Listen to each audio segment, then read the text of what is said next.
What if the real problem is not anxiety itself? What if the real problem is your fear of feeling anxious? Think about that for a moment. Your heart begins to race, your breathing changes, a strange sensation appears in your chest. Your mind immediately asks, what if something is seriously wrong? What if I lose control? What if this feeling becomes worse? What if everyone notices? And before you understand what's happening, you become frightened by your own fear. Today, I'm reviewing a book titled as Dare, The New Way to End Anxiety and Stop Panic Attacks by Barry McDonough, a book that presents a surprising idea. You overcome anxiety by moving towards it. Yes, towards it. That sounds frightening and perhaps even absurd.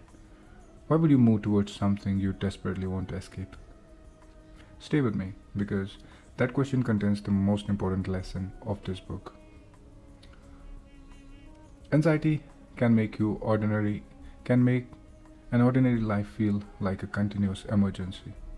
You may be sitting peacefully in your room, driving your car, attending a meeting, or having a dinner with your family, and suddenly your body reacts as if you're facing danger. Your heart pounds, your hands become cold, your chest feels tight, you feel dizzy, detached, and strangely unreal. Then comes the frightening thought, what if I cannot control this? People who have experienced intense anxiety understand how lonely this moment can feel. Everything may appear normal on the outside while a storm is unfolding inside you. You begin avoiding places, situations, and even people. You stop traveling because you fear having a panic attack away from home. You avoid crowded places because you may feel trapped. You anxiously check your pulse, breathing, or physical sensations. Slowly, anxiety begins making a decision on your behalf, and this is where the dare becomes interesting. Barry argues that your desperate efforts to eliminate anxiety may actually be feeding it. Read again. Your struggle against anxiety may be giving it more power. Barry is a creator of Dare program. His approach developed through his own experience with anxiety and through years of helping people struggling with the panic and anxious thoughts. Instead of presenting anxiety in a complicated clinical language, he explains it in a practical and conversational way. It feels less like reading a textbook and more like staying with someone who understands exactly what's happening inside your mind. The book is built around 4 steps. Dare, the spelling DARE. But these 4 steps are very different from usual advice to relax, distract yourself, or try to suppress anxious thoughts. The first letter D stands for diffuse. Anxiety loves what if. What if I faint? What if I lose control? What if this sensation never ends? What if I embarrass myself? What if something terrible happens? And what if adds fuel to the fire? Barry suggests responding with different phrases. So what? What if my heart beats faster? What if? So what? Let it beat faster. What if I feel uncomfortable? So what? I have felt uncomfortable before. What if anxiety appears during the meeting? So what? I can sit beside me while I finish the meeting. This response is not about becoming careless. It's about refusing to turn every uncomfortable situation or a sensation into a catastrophe. An anxious thought is still only a thought. It's a prediction. It is not a command. And it certainly is not a proof that something terrible is about to happen. Then we come to the letter A. A means allow. The second step is to allow anxiety to exist. This may be the most difficult part of the entire method. Your natural reaction is to resist anxiety. You tighten your body, control your breathing, and repeatedly tell yourself, calm down. but resistance communicates a hidden message to your brain. This feeling is dangerous. The harder you try to fight it, the more attention you give it.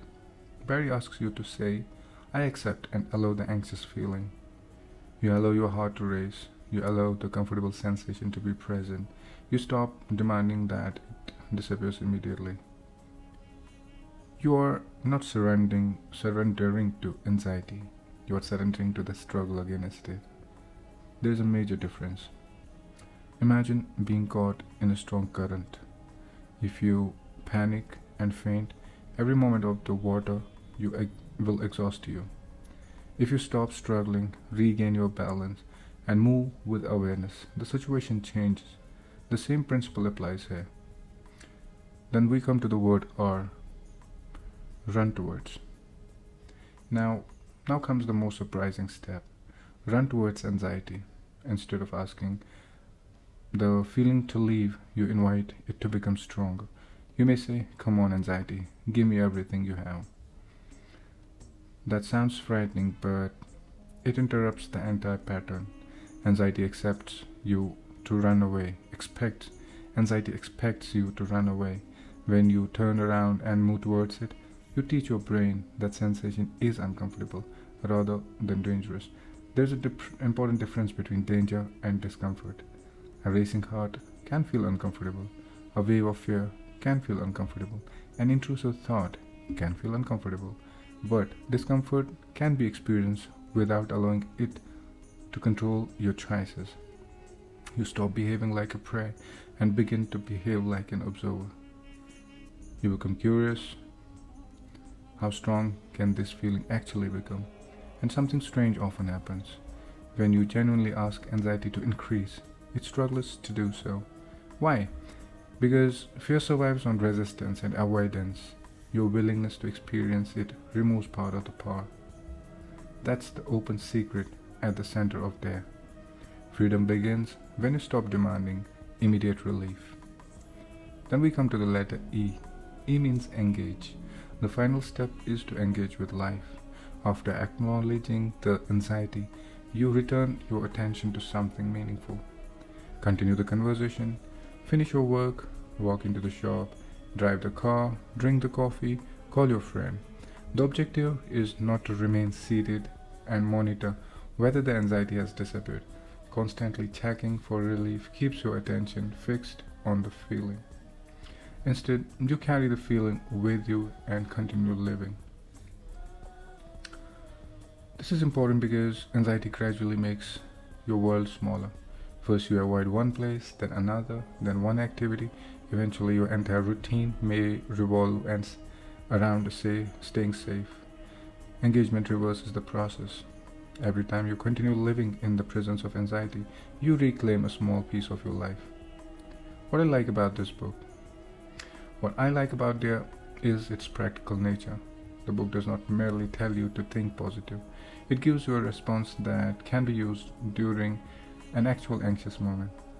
It also changes the goal. The immediate goal is no longer how I can make. It also changed the goal. The immediate goal is no longer how can I make the feeling disappear. The new goal becomes how can I continue living even while this feeling is present. That shift is powerful. At the same time, the method requires practice. Reading the 4 steps once will rarely transform years of anxious behavior. The response has to be repeated until your brain gradually stops treating every uncomfortable sensation as an emergency. This book is also not a substitute for professional care. Severe, persistent, and disabling anxiety deserves support from a qualified mental health professional. A book can become part of recovery, but it does not have to carry the entire burden. What is my takeaway from this book? My biggest takeaway from the book is simple. What you resist often becomes stronger. Anxiety gains power when you arrange your entire life around avoiding it. Every escape teaches your brain, that anxiety saved you from damage, but when you allow the feeling and continue with your life, you send a different message. I can feel this. I can feel this and still remain safe. Courage does not always mean feeling calm. Sometimes courage means feeling your heart race and taking the next step anyway. The aim is not to become a person who never experiences anxiety. Anxiety is a natural human response. The aim is to become someone who is no longer frightened by arrival of anxiety. This is freedom. Who should read this book? I recommend Dare to anyone who experiences panic attack, health anxiety, intrusive thoughts, social anxiety, or a continuous fear that something bad is about to happen. I also recommend it to anyone who starts avoiding travel, crowded places, meetings, social situations, or ordinary activities because of anxious sensations. It may also help family member who wants to understand why telling an anxious person to just relax rarely works. However, this book is especially valuable for someone who understands anxiety intellectually but still feels trapped by it physically. Barry does more than explaining anxiety. He gives you practical response to the exact moment when your mind and your body begins sounding an alarm.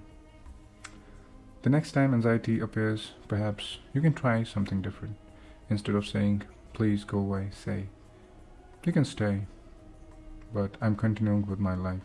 Diffuse the frightening thought, allow the sensation, run towards the feeling, and engage with the world around you.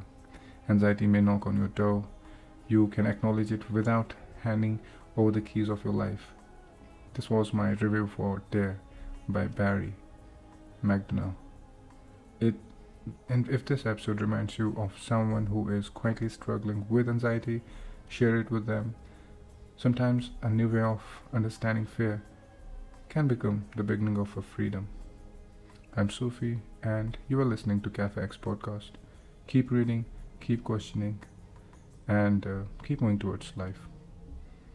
I sometimes used to call anxiety as anxiety, and also I recommend to read the entire book rather than listening to these short book reviews, because you will not be able to get the grip of an entire book within these episodes. Thank you very much for listening.